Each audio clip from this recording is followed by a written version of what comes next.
अधिकृत रूप से कहा जाता है कि महिलाएं 7 बजे के बाद अपने हॉस्टल और घर से न निकले। हम कौन से जमाने में जी रहे? मुगल काल में जी रहे हैं क्या? ममता जी, ये आजाद भारत देश की सबसे पहली जूट मिल बंगाल में बनी, देश की पहली मेट्रो ट्रेन बंगाल में आई। रविंद्रनाथ सन्याय, रास बिहारी बोस, मास्टर सुरेश सेन, प्रफुल्ल चाकी, वीणा दास, कल्पना दत्त, ये सभी ने देश की आजादी के लिए आह्लेख जगाया था।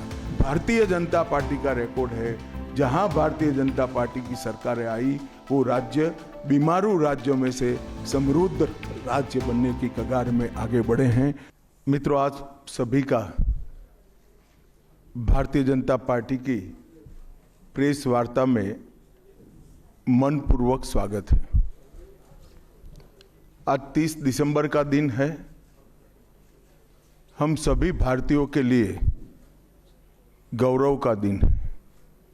आज ही के दिन 1943 में बंगाल की भूमि के सुपुत्र और देश के महान स्वतंत्रता सेनानी नेताजी सुभाष चंद्र बोस ने पोर्ट ब्लेयर में पहली बार आजाद भारत का झंडा फहराने का काम किया था। तो एक प्रकार से हमारे आजादी के संग्राम का ये बहुत महत्वपूर्ण मकाम था। और इसके कई साल बाद, 8 दशक बाद, आज 30 दिसंबर को जब हम पीछे मुड़ कर देखते हैं तो बंगाल के लिए भी आज से लेकर अप्रैल तक का समय बहुत महत्वपूर्ण समय है। अप्रैल में बंगाल में विधानसभा के चुनाव होने जा रहे हैं। भय, भ्रष्टाचार, कुशासन और घुसपैठ की जगह विरासत, विकास और गरीब कल्याण की एक मजबूत सरकार बनाने का बंगाल की जनता का संकल्प बंगाल में जहां पर भी जाते हैं वहां दिखाई पड़ता है।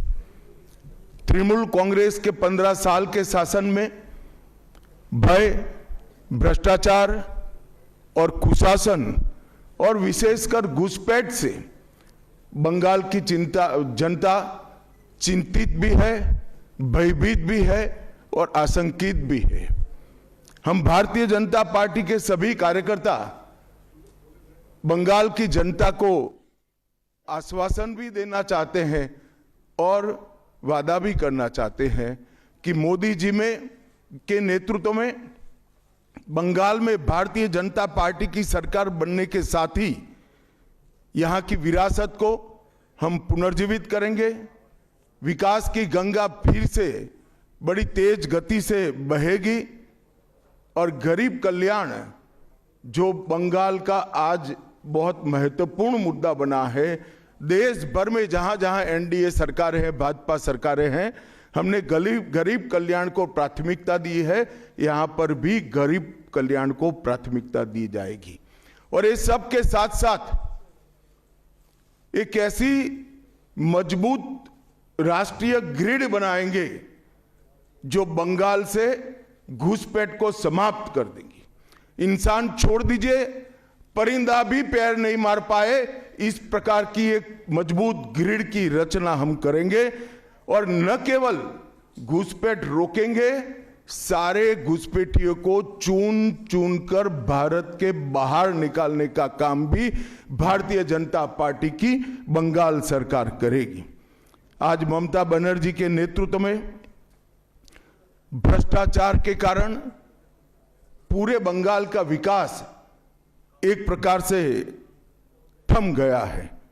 मोदी जी की सारी लाभकारी योजनाएं जो पूरे देश में गरीबी का उन्मूलन कर रही है, यहां पर टोल सिंडिकेट के भेंट चढ़ चुकी हैं और हर योजना डेड एंड पर पहुंच चुकी है।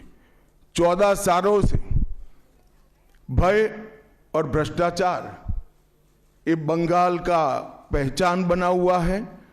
बीजेपी सरकार का संकल्प 15 अप्रैल 2026 के बाद जब भाजपा सरकार बनेगी, बंग गौरव, बंग संस्कृति, उसके पुनर्जागरण की हम फिर से शुरुआत करेंगे।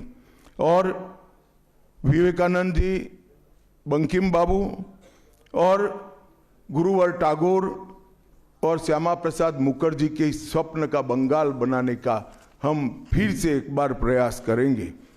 और आज मैं फिर से एक बार कहना चाहता हूं, भारतीय जनता पार्टी के लिए ये बंग भूमि बहुत पवित्र और बहुत मायने रखने वाली है, क्योंकि हमारी स्थापना, भारतीय जनता पार्टी की स्थापना, भारतीय जनसंघ की स्थापना यही बंग भूमि के बड़े नेता श्यामा प्रसाद मुखर्जी ने की है। भारतीय जनता पार्टी की स्थापना से स्वामी विवेकानंद और बंकिम चंद्र चट्टोपाध्याय, इनका अनुकरण भारतीय जनता पार्टी ने अपने सभी सिद्धांतों के अंदर किया है। मित्रों, आज जब मैं कह रहा हूं कि इस बार 26 के बंगाल के विधानसभा चुनाव में बंगाल में हमारी सरकार बनेगी, इसका मजबूत आधार भी भारतीय जनता पार्टी के पास है। मैं आपको 2014 से 2024 तक के चुनाव के यात्रा के परिणामों को बताना चाहता हूं। 2014 के लोकसभा चुनाव में हमें 17% वोट मिले थे और 2 सीटें मिली। मेरी बात जरा सभी पत्रकार बंधु ध्यान से सुने। 2014 के चुनाव में हमें 17% वोट और 2 सीट मिले थे। 2016 के विधानसभा चुनाव में हमें 10% वोट मिले और विधानसभा की केवल 3 सीटें मिली थी। फिर 14 से 19 के बाद 19 के लोकसभा चुनाव में हमें 41% वोट मिले और 18 सीटें मिली। और 21 के विधानसभा चुनाव में हमें 38 वोट मिले और 77 सीटें मिली। ये बहुत बड़ा अंतर है। जिस पार्टी को केवल 3 सीट मिले थे, वो पार्टी 5 साल के ही अंतराल में 77 सीट प्राप्त करी। और इसका नतीजा देखिए, कांग्रेस, जिसकी एक प्रकार से स्थापना ही बंगाल से शुरू हुई, वो कांग्रेस पार्टी बिग जीरो पर पहुंच गई। और 34 साल तक शासन करने वाला कम्युनिस्ट गठबंधन भी एक भी सीट प्राप्त नहीं कर पाया और हमने मुख्य विपक्ष का स्थान प्राप्त किया। आज शुभेंदु जी मेरे साथ यहां पर बैठे हैं, वो हमारे प्रतिपक्ष के नेता हैं। 24 के चुनाव में भी हमने 39% वोट प्राप्त किया, 12% सीट प्राप्त की, 12 सीटें प्राप्त की। और 26 में हम निश्चित रूप से प्रचंड बहुमत के साथ भारतीय जनता पार्टी की सरकार बनाने वाले हैं। मित्रों, ये 24 से अब तक का समय भारतीय जनता पार्टी के लिए बहुत शुभंकर सिद्ध हुआ है। 24 में लगातार तीसरी बार नरेंद्र मोदी जी इस देश के प्रधानमंत्री बने। उसके बाद महाराष्ट्र में, हरियाणा में, दिल्ली में और अब बिहार में भारतीय जनता पार्टी की सरकारें बनी हैं। 24 के चुनाव में उड़ीसा और आंध्र प्रदेश में भी पूर्ण बहुमत की भाजपा की और एनडीए की सरकार बनी है। मुझे पूरा भरोसा है कि 2026 में बंगाल में 2/3 बहुमत के साथ भारतीय जनता पार्टी की सरकार बनेगी। ये बंगाल की जनता तय कर बैठी है। मित्रों, जहां पर भी बंगाल में जाते हैं, पूरे बंगाल की जनता घुसपैठियों से त्रस्त है। क्या कोई राज्य सरकार ऐसी हो सकती है जो घुसपैठियों की पनाहगाह अपने राज्य को बना दे? राष्ट्रीय सुरक्षा पर कितना बड़ा खतरा है, इसका जवाब बंगाल की मुख्यमंत्री ने बंगाल के चुनाव में दे। घुसपैठ रोकने के लिए उनके पास क्या योजना है? आर्टिकल 370 हटता है, वो विरोध करती है। सीएए लाकर बंगाल के शरणार्थियों को नागरिकता देने का हम कार्यक्रम करते हैं, वो विरोध करती हैं। और वो ठीकरा फोड़ते हैं कि बीएसएफ है वो रोक नहीं रही है। ममता जी, मैं आज आपको इस सार्वजनिक प्रेस वार्ता में पूछना चाहता हूं कि कौन सी सरकार है बांग्लादेश की पूरी सीमा पर जो वाड़बंदी करने के लिए, बॉर्डर पर फेंसिंग करने के लिए जमीन नहीं देती है। अगर आप जवाब न दे पाए तो मैं ही देता हूं, आपकी ही सरकार है जो जमीन नहीं देती है, जिसके कारण फेंसिंग का काम समाप्त नहीं होता है। फिर भी भौगोलिक रूप से कठिन सीमा पर से कोई घुस कर आता है तो कहां जाता है? सबसे पहले बंगाल के गांव में जाता है। आपका पटवारी क्या कर रहा है? आपका थाना क्या कर रहा है? क्यों इसको अरेस्ट नहीं किया जाता? क्यों उस पर केस दर्ज नहीं होता? क्यों इसको वापस भेजा नहीं जाता? जवाब है क्या आपके पास? क्या बंगाल की मुख्यमंत्री जवाब दे सकती है कि असम में घुसपैठ क्यों बंद हो गई? त्रिपुरा में घुसपैठ क्यों बंद हो गई? गुजरात और राजस्थान की बॉर्डर पर घुसपैठ क्यों नहीं होती है? पंजाब की बॉर्डर पर घुसपैठ क्यों नहीं होती है? कश्मीर की बॉर्डर पर घुसपैठ क्यों नहीं होती है? सिर्फ बंगाल में क्यों होती है? क्योंकि आपकी निगहबानी में घुसपैठ कराई जाती है और बंगाल को धीरे धीरे डेमोग्राफी चेंज कर आप आपकी वोट बैंक को पुख्ता करनी चाहती है। मगर ये लंबा नहीं चलेगा। बंगाल की जनता अब जान गई है और इसके खिलाफ लामबंद भी हो रही है। और मुझे मालूम है अगला चुनाव घुसपैठियों को निकालने के मुद्दे पर और घुसपैठ रोकने के मुद्दे पर लड़े जाने वाला है, क्योंकि न केवल ये बंगाल का अब मामला रहा है। मैं आज बंगाल की जनता को इस प्रेस वार्ता के माध्यम से बताने आया हूं कि बंगाल की बॉर्डर से हो रही घुसपैठ सिर्फ बंगाल का मामला नहीं रहा है, अब ये राष्ट्रीय सुरक्षा का मामला है। देश की संस्कृति को बचाना है, देश की सुरक्षा को सुनिश्चित करना है, तो बंगाल की बॉर्डर सील कर दे, ऐसी देशभक्त सरकार यहां लानी पड़ेगी जो ममता बनर्जी नहीं कर सकती, केवल और केवल भारतीय जनता पार्टी कर सकती है। घुसपैठ के अलावे भ्रष्टाचार से पूरी बंगाल की जनता त्रस्त है।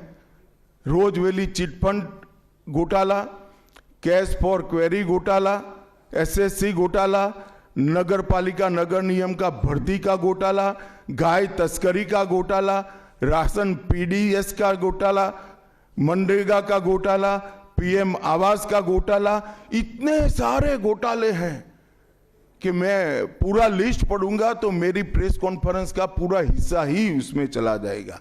अब क्या ममता बनर्जी इस बात का जवाब दे सकती है कि आपके मंत्रियों के ठिकाने पर से 27 करोड़ रुपया मिलता है, जिसको गिनते गिनते नोट गिनने की मशीन भी गर्म होकर बंद हो जाती है? बंगाल जैसे गरीब राज्य के अंदर 27 करोड़, 20 करोड़, 15 करोड़ ये राशि मिल रही है, आपकी कोई अकाउंटेबिलिटी नहीं है।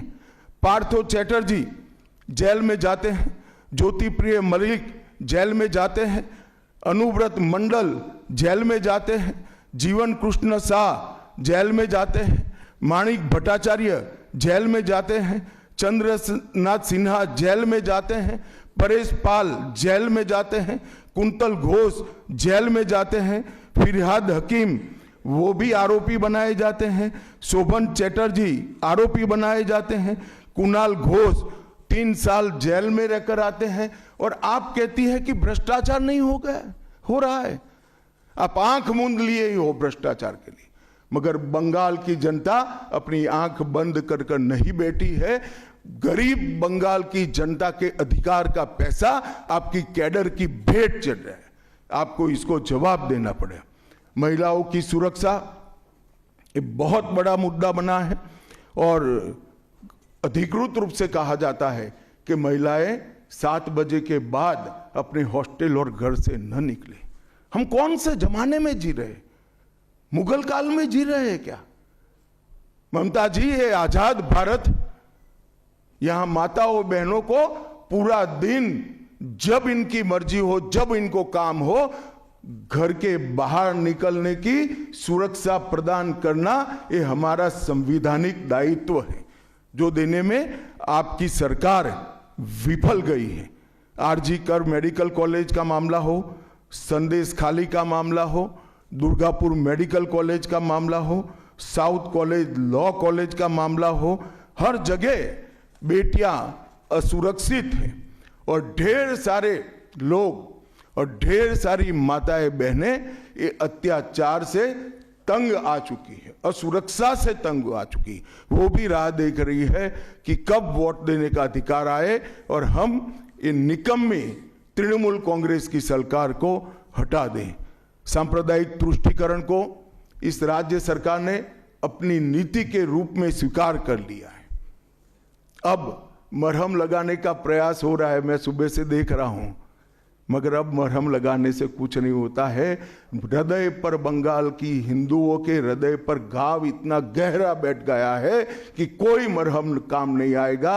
अब आपका जाने का समय तय हो गया है। यहां तक इंतहा कर दी, यहां तक कि पार्लियामेंट में वंदे मातरम पर चर्चा होती है।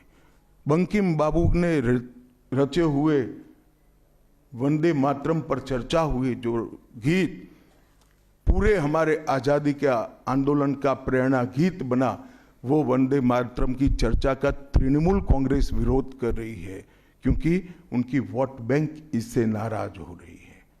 ये बंगाल की जनता कभी सहन नहीं करेगी। एक जमाना था मित्रों कि भारत के जीडीपी में बंगाल का योगदान 10.5% था और तीसरे नंबर पर था।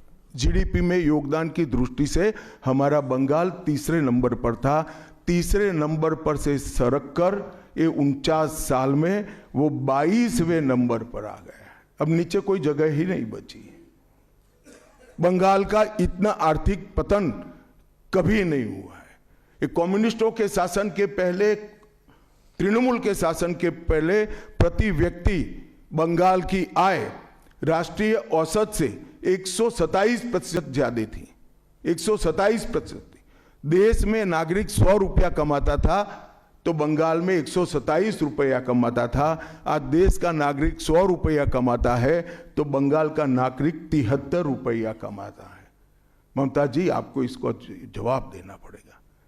हर प्रकार के उद्योग की शुरुआत एक जमाने में इस सुजलाम सुफलाम भूमि से हुआ था और इसी के आधार पर सोनार बांग्ला की परिकल्पना की जाती थी।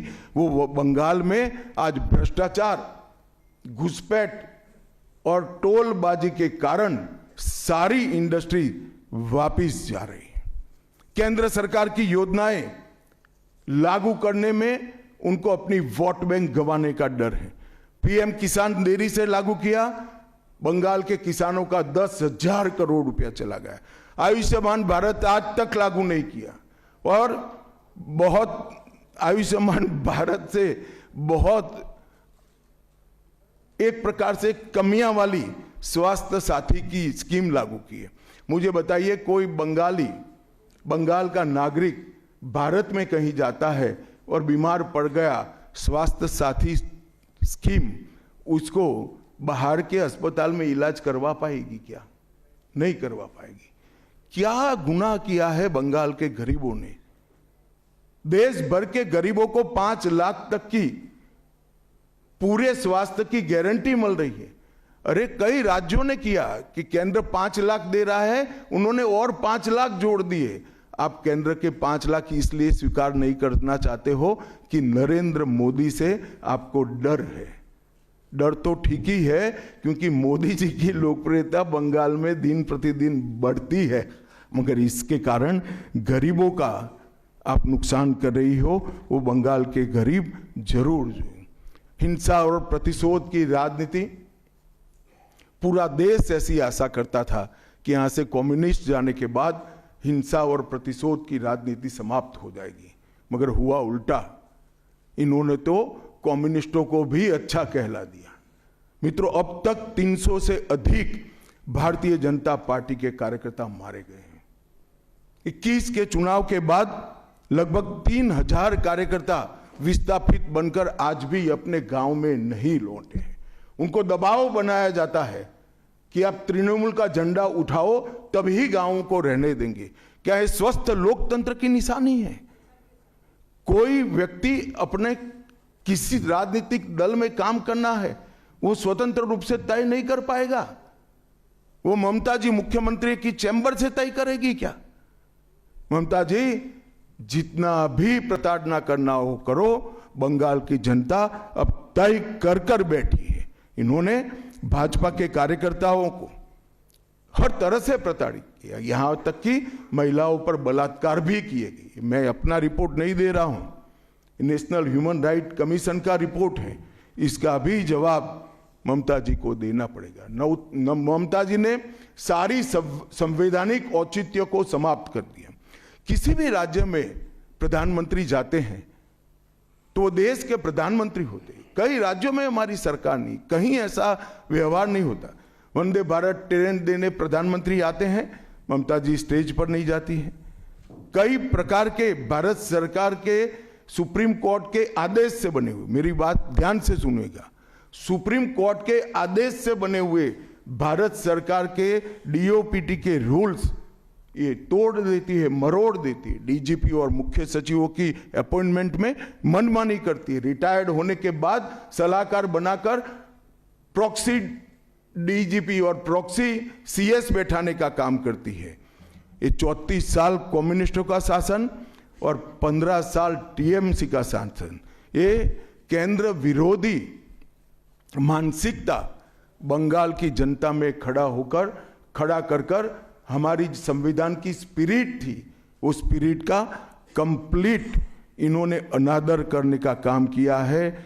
ममता बनर्जी के शासन में सिंडिकेट, तोलबाजी, कटमनी, न केवल वो सिस्टम को बढ़ावा दिया है, यहाँ कमाई करने का अधिकार एक ही व्यक्ति को है, भाइपों को है, और किसी को कमाई करने का अधिकार नहीं है। सब में हिस्सेदारी देनी पड़ती है। बंगाल एक जमाने में सब बात में सबसे पहले था। सबसे पहला मोटर कारखाना पश्चिम बंगाल में लगा। सबसे पहला पावर प्लांट 1887 में बंगाल में लगा। सबसे पहली कोयलरी बंगाल में आई। सबसे पहला स्टील प्लांट बंगाल में लगा। देश की सबसे पहली हाई राइज बिल्डिंग बंगाल में बनी। देश की सबसे पहली जूट मिल बंगाल में बनी। देश की पहली मेट्रो ट्रेन बंगाल में आई। एक ही शहर में 2 पोर्ट एक ही जगह है, बंगाल में है। और देश की सबसे पहली आधुनिक यूनिवर्सिटी कलकत्ता यूनिवर्सिटी भी बंगाल में बनी। और विश्व प्रसिद्ध विश्व भारती यूनिवर्सिटी भी, जिसने भारतीय शिक्षा के कंसेप्ट को जमीन पर उतारा, वो भी बंगाल में बनी। मगर ममता जी, आप गौरव मत करिएगा, इसमें से कुछ आपके समय में नहीं हुआ है। ये जो करने वाले थे, उनके पूरे रिदम को, इनकी लय को, बंगाल की विकास की गति को तोड़ने का आप काम करें। बंगाल आज इंडस्ट्रियल रूप से कंप्लीटली बर्बाद हो चुका है, और ये आपके शासन में ही हुआ है। आधा अधूरा तो कम्युनिस्ट बेचारे कर गए थे, आपने तो पूरा ही समाप्त कर दिया। सिंडिकेट राज, तालेबाजी, शत्रुतापूर्ण माहौल, इसके कारण 2011 से 25 के बीच में 7000 से ज्यादा कंपनियां बंगाल छोड़कर बंगाल के बाहर चली गई। और मित्रों, ये बहुत बड़ा सेटबैक बंगाल के आर्थिक विकास के लिए है। मित्रों, बंगाल स्वामी विवेकानंद, बंकिम चंद्र चट्टोपाध्याय, शरद चट्टोपाध्याय, महर्षि अरविंद, ईश्वर चंद्र विद्यासागर और कवि गुरु टैगोर जैसे महापुरुषों की धरती है। यही धरती पर नेताजी सुभाष चंद्र बोस, अमर शहीद खुदीराम बोस, वाघा जतीन, रविंद्रनाथ सन्याय, रास बिहारी बोस, मास्टर सुरेश सेन, प्रफुल्ल चाकी, वीणा दास, कल्पना दत्त, ये सभी ने देश की आज़ादी के लिए आह्लेख जगाया था। यहीं पर कई सारे फिल्मकार मिले, संगीतकार मिले, चित्रकार मिले। इस भूमि ने कई सारे दुनिया को प्रभावित करने वाले संत भी दिए। वो बंगाल आज ऐसे कगार पर पहुंच गया है कि अगर एक घुसपैठ की बयार रोकी नहीं गई तो बंगाल का अस्तित्व भी खतरे में है, ऐसा स्पष्ट रूप से समाज जीवन को जानने वाले सभी लोग मानते हैं।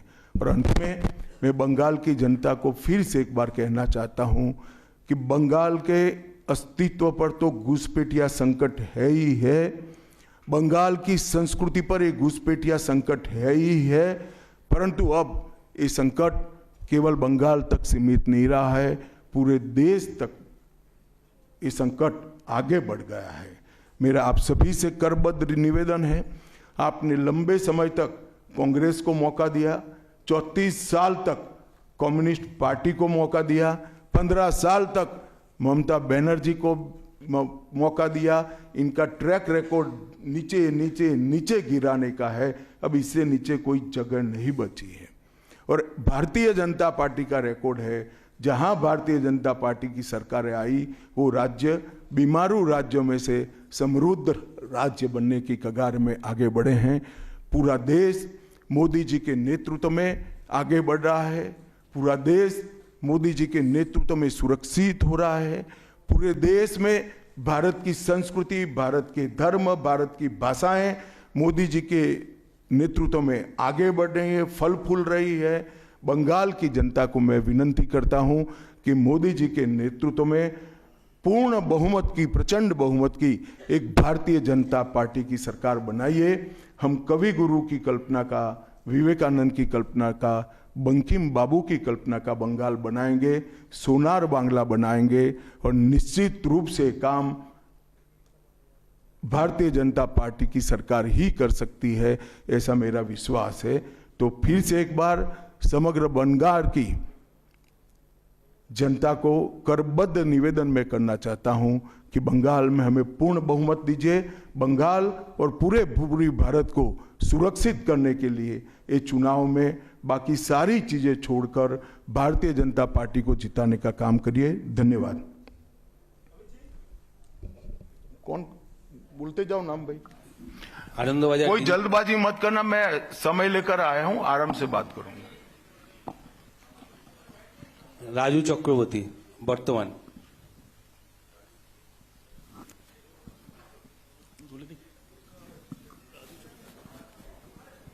चलो भाई दूसरे कोई खड़े हो जाओ। गृहमंत्री जी नमस्कार, राजू चक्रवर्ती वर्तमान। मेरा 2 प्रश्न है। एक करो। अच्छा 2014 के बाद आप जब पार्टी और एडमिनिस्ट्रेशन में बहुत सारे संस्कार लाए, 75 साल के बाद कोई भी लीडर या फिर मंत्री हो उसको मार्गदर्शक के भूमिका में जाना पड़ता है, तो आपको क्या लगता है अभी हाईएस्ट लेवल पे जो भी है पार्टी या फिर एडमिनिस्ट्रेशन में, वो 75 साल हो गया, उसको अपने आप वानप्रस्थ में जाना चाहिए? चलिए मैं बुलाकर आपको बताऊंगा। तुम बंगाल की चिंता करो भैया, मेरी पार्टी की क्यों चिंता कर रहे हो?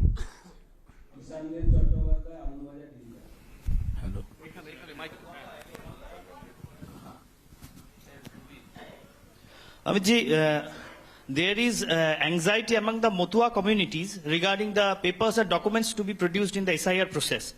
And would you like to consider anything so that they can get rid of their anxiety? मतुआओं को डरने की कोई जरूरत नहीं है। ये भारतीय जनता पार्टी का वादा है। जो शरणार्थी बंगाल में आए हैं वो भारत के नागरिक है, इनका कोई नुकसान नहीं कर सकता, ममता बनर्जी भी नहीं कर सकती। Amit ji, this is Atri Mitra from Indian express.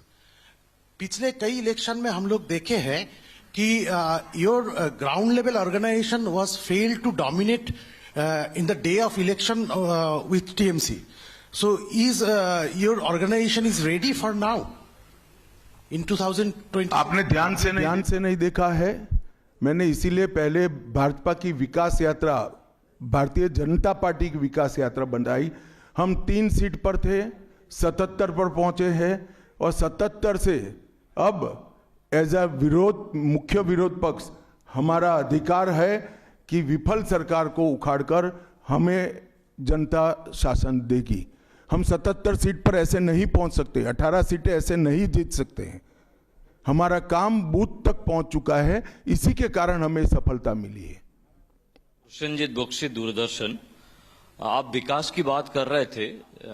हम अलग अलग शहर में जब मेट्रो की बात करते हैं तो हम मेट्रो की सूचना घोषणा देखते हैं और बाद में 2-3 महीने बाद मेट्रो चढ़ते हैं। लेकिन कोलकाता में हम देखते हैं कि हम बचपन से मेट्रो का काम चलते रहते हैं और खास तौर से मैं जब ऑफिस जाता हूं देखता रहता हूं कि एक जगह है जहां पे मेट्रो का काम आधा अधूरा पिछले कई सालों से है और 2-3 बार हाईकोर्ट का इंटरवेंशन के बावजूद भी वो काम हो नहीं पा रहा है और इसीलिए कई सारे जो यात्री है काफी उसका दिक्कत हो रही है। तो ये जो इस यहाँ पे विकास का काम इस तरह से केंद्र और प्रदेश की खींचतानी में रुकावट देखते हैं, इसमें कैसे इसका इलाज किया जाता है? बैठ जाइए। देखिए, भारत सरकार पूरे देश में इंफ्रास्ट्रक्चर के डेवलपमेंट के लिए बहुत सारे काम कर रही है। अगर भारत सरकार का पक्षपाती कामकाज का तरीका होता तो वो तमिलनाडु को भी अप्लाई हो सकता था, तेलंगाना को भी अप्लाई हो सकता था और हर राज्य को अप्लाई हो सकता था। सभी जगह इंफ्रास्ट्रक्चर के काम अच्छे चल रहे हैं। सिर्फ बंगाल में तकलीफ क्यों आ रही है? क्योंकि मेट्रो हवा में नहीं चल सकता, भूमि चाहिए। भूमि पर जो एंक्रोचमेंट है वो खाली कराने का काम राज्य सरकार का है। यहां भारत सरकार जो भी योजना लाए इसका विरोध करना, ये मानसिकता से सरकार चल रही है जो बंगाल का भी भला नहीं कर रही है, देश का भी भला कर रही है। क्यों तमिलनाडु की मेट्रो में प्रॉब्लम नहीं हो रहा है? क्यों तेलंगाना की मेट्रो में प्रॉब्लम नहीं हो रहा है? यूपी में लखनऊ में मेट्रो तब लगी जब अखिलेश जी मुख्यमंत्री थे, वहां पर भी प्रॉब्लम नहीं हुआ। मेरा तो आपसे आग्रह है, इतने अभ्यासु पत्रकार हो, कुछ पत्रकारों का संघ बनाकर इसके डेप्थ में जाकर व्हाइट पेपर बाहर निकालो कि सारी योजनाएं क्यों अटक गई, तो आपको मूल कारण मालूम पड़ जाएगा। एबीपी।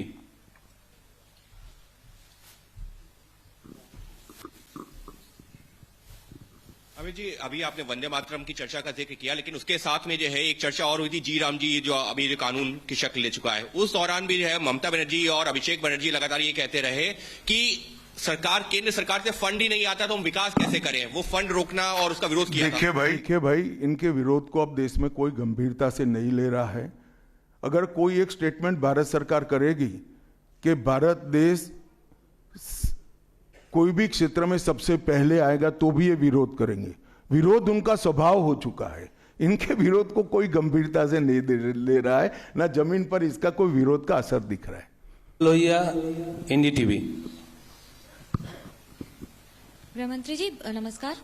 पहला सवाल यह है कि कई ऐसी केंद्र की स्कीम्स आती हैं जिनको बंगाल में इम्प्लीमेंट नहीं किया जाता है। कहा जाता है कि केंद्र कोऑपरेट नहीं कर रहा है और ये भी कहा जा रहा है कि अगर भारतीय जनता पार्टी की सरकार आई बंगाल में तो जो तृणमूल कांग्रेस की कल्याणकारी स्कीम्स हैं उन्हें रोक दिया जाएगा। आप कैसे देखते हैं इसको? देखिए, मैं बंगाल की जनता को यह अपप्रचार चल रहा है, इससे स्पष्ट रूप से भारतीय जनता पार्टी की ओर से कहना चाहता हूं कि भारतीय जनता पार्टी की सरकार बनने के बाद अभी की जो सरकार जो स्कीमों के नाम से जो कुछ भी चला रही है, एक भी स्कीम बंद नहीं होगा और हमारे घोषणा पत्र में हम जितने भी स्कीमें करेंगे उसको जमीन पर उतारेंगे। ये हमारा रिकॉर्ड है, ट्रैक रिकॉर्ड है, देश भर में। उज्जवल राय, एएनआई।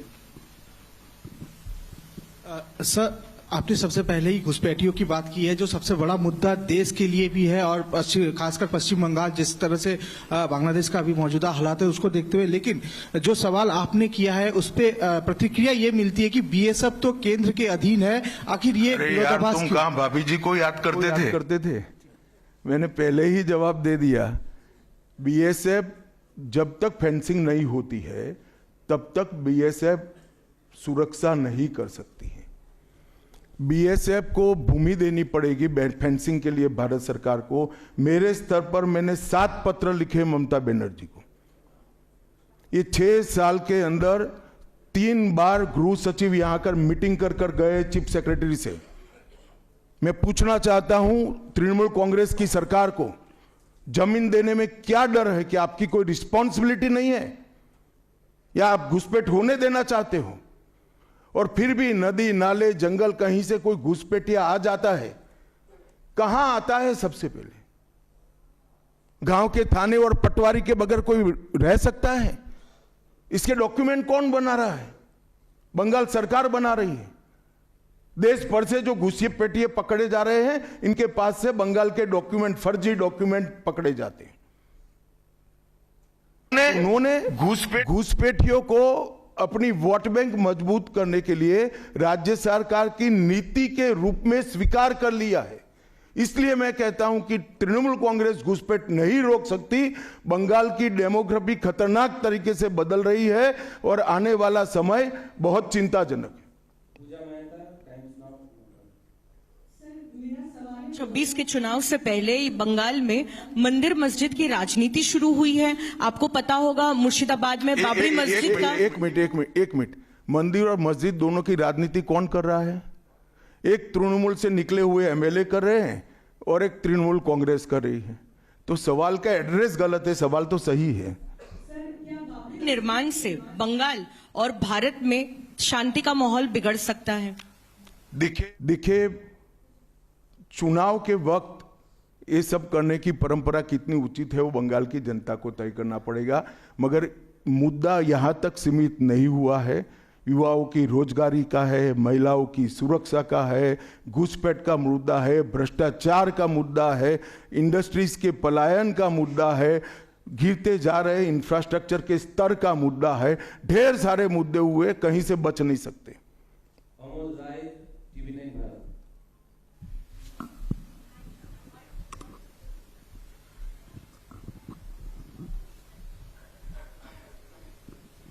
सर मेरा एक प्रश्न ये है कि आज ममता बनर्जी लगातार 2 दिनों से का एक अपना स्वभाव है, लेकिन उनपे जो है तुष्टीकरण का आरोप लगाया जा रहा है और लगातार वो पहले भी मंदिर एक बनवाई है अभी उड़ीसा के तर्ज पे, और दूसरा एक और घोषणा उन्होंने कर दिया महाकाल मंदिर बनाने का। तो चुनाव की दृष्टि से क्या आपको लगता है कि इसका मैं तो भाई किसी भी कारण से मंदिर बनाते ही इसका स्वागत करता हूं, मगर बहुत देरी कर दी है उन्होंने।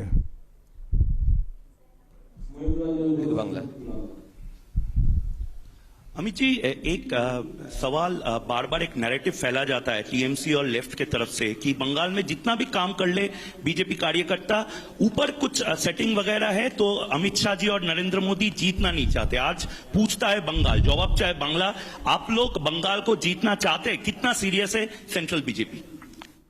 देखिए भाई, मैं यहां आकर प्रेस कर रहा हूं। मोदी जी अभी थोड़े दिन पहले सभा करने के लिए आने के लिए निकले थे, जा नहीं पाए। अब ममता बनर्जी कह रही कि हम उनके साथ हैं। अगर उनको ये भ्रांति फैलानी है तो फैलाएं।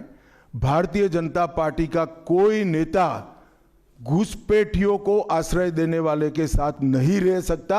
ये भारतीय जनता पार्टी का सिद्धांत है और हम सब भारतीय जनता पार्टी के कार्यकर्ता से लेके मोदी जी तक कटिबद्ध है कि मूल समेत तृणमूल कांग्रेस की सरकार को हम उखाड़ कर फेंक देंगे।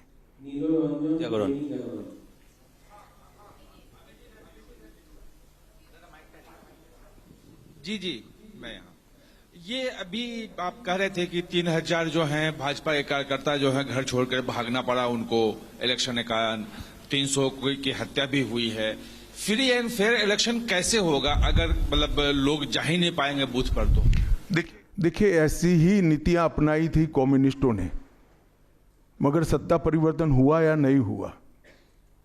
ऐसी ही नीतियां अपनाई थी उत्तर प्रदेश में समाजवादी पार्टी ने, सत्ता परिवर्तन हुआ या नहीं हुआ। लोकतंत्र में जनता महान होती है और जनता जब तय कर सकती है, कर लेती है, किसी भी तानाशाह का कुछ नहीं चलता। CNN News 18. So there has been a huge attack by the Trinamool leaders that the election commission is BJP commission. That's what they say, and whatever deletion is taking place, that is at the behest of BJP. So how do you react to that, sir? देखिए, ममता जी के पास से और कोई अपेक्षा रख नहीं सकते।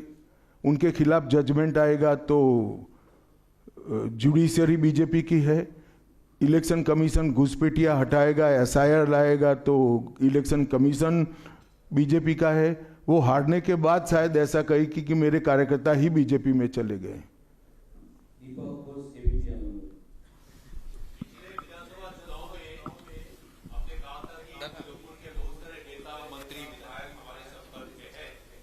तृणमूल को कमजोर करने मैंने नहीं कहा भैया, ऐसा कभी नहीं कहा। हाँ नेता मंत्री आए ही है।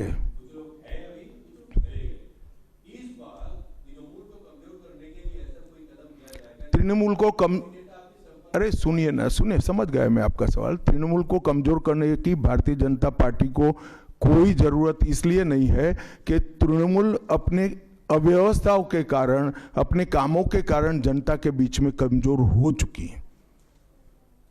बांग्ला। अमित जी नमस्ते। PMLA, prevention of money laundering act, हम जानते हैं हमारा देश का काफी कड़ा एक आइन है, जिस आइन के दौरान अरविंद केजरीवाल जी तिहाड़ जेल चला गया, हेमंत सोरेन जेल चला गया। लेकिन यहाँ वेस्ट बंगाल में ईडी कलकत्ता हाईकोर्ट में रिपोर्ट दिया है, एक कंपनी है लीप्स एंड बाउंड्स जिसका 150 करोड़ रुपया सीज्ड हुआ है, लेकिन उसका मालिक अभी तक अरेस्ट नहीं हुआ। उसका नाम है अभिषेक बैनर्जी, टीएमसी एमपी, आप जानती है। इसीलिए सेटिंग्स वगैरह ये जो लोग प्रश्न कर रहे हैं, इसीलिए सेटिंग्स वगैरह ये हवा उठ रहे हैं, नैरेटिव्स उठ रहे हैं। बीजेपी का जो लोअर लेवल का नेता भी है वो भी पूछ रहे हैं कि क्यों अभिषेक बैनर्जी अरेस्ट नहीं हुआ, उसका कंपनी का 150 करोड़ रुपया सीज्ड हुआ फिर भी अरेस्ट नहीं हुआ। बीजेपी के लोअर लेवल के नेता का मुझ पर छोड़ दीजिए, बाकी भारतीय जनता पार्टी किसी भी एजेंसी के काम में दखल नहीं देती है। एजेंसी जो न्यायिक काम होगा वो जरूर करेगी, किसी से डरेगी भी नहीं, किसी को बचाएगी भी नहीं। सुने नहीं, मैं कहा 2/3 बहुमत के साथ सरकार बनाएंगे, 2/3 मेजोरिटी के साथ सरकार बनाएंगे, तो टारगेट हो ही गया। चलिए धन्यवाद। अब सवाल फैब्रिकेट हो रहे हैं।